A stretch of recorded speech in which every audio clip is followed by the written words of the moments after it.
Do you consider Las Canas an important witness for you, for the prosecution? With all due respect, Your Honor, the purpose of the testimony is to present what transpired during the investigation of the Special Task Force.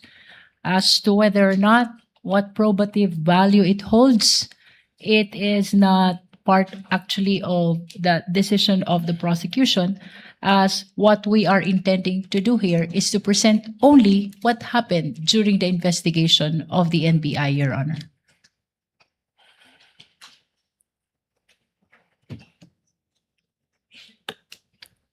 Mr. Presiding Officer, the rules of evidence are very clear. You either present a witness who provides your testimony or you present a document. And in terms of documents, Rule 132, Section 19 says there are two classes of documents, public documents and private documents. Included in public documents are documents acknowledged before a notary public. Yung pinakitang document is not acknowledged by a notary public. Pwede naman din ang private documents, that's the other class. If it can be shown and authenticated in any of the following manner. The person saw the document executed or written. Nakita ba ng witness mo na sinulat yon? Nakita ba niya? Your Honor, we can... No, please answer my question. No, Your Honor. Oh, the next manner of authenticating by evidence of the genuineness of the signature or handwriting of the maker. The defense said ni walang original signature doon. Do you disagree with that?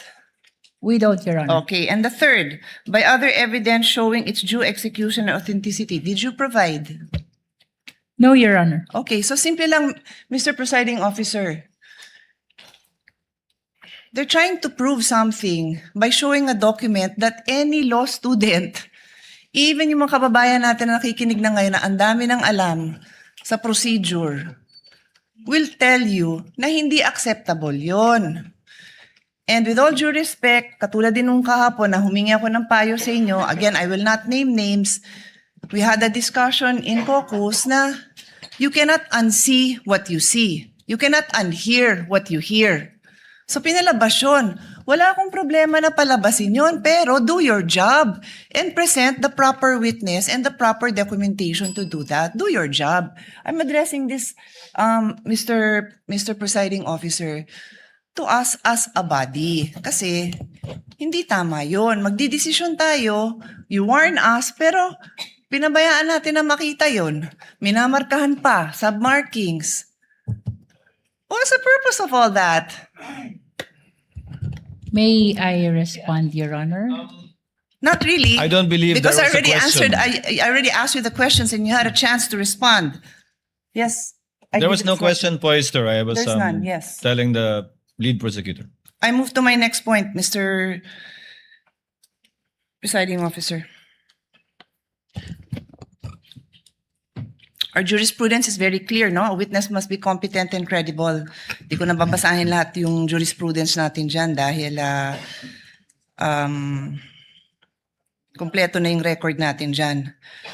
But there is also a also included in our rules, Rule 132 on the rules of evidence, and I'll read it.